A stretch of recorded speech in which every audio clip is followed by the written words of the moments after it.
बड़ी खबर है, देश की आर्थिक हालत और ज्यादा बिगड़ी है। अब से थोड़ी देर पहले जीडीपी के आंकड़े जारी किए गए हैं।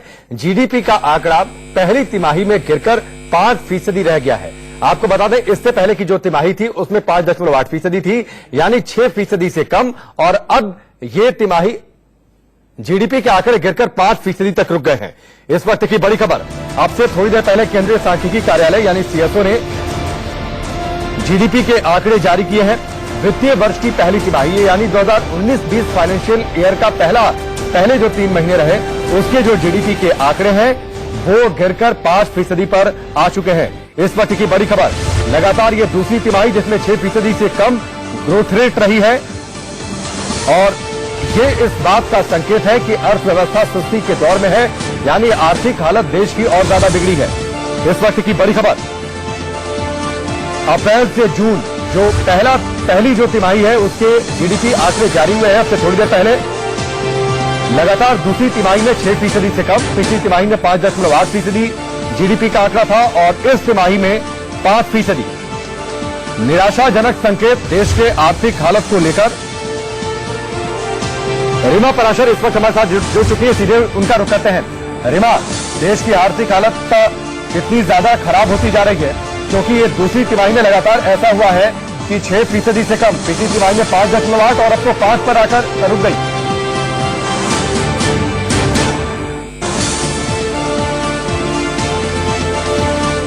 रीमा, आवाज आ रही है आपको? जी, आपको आवाज आ रही है? हाँ बिल्कुल रीमा, आवाज आ रही है।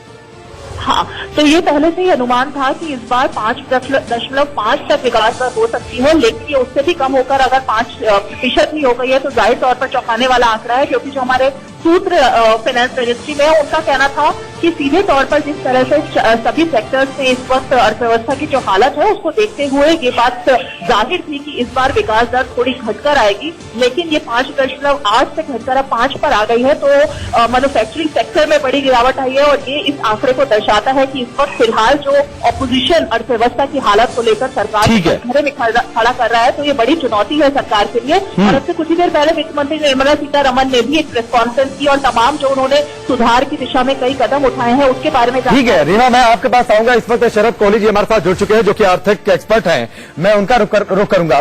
शरद जी, पहली तिमाही 5.8 थी जो इससे पहले की तिमाही थी।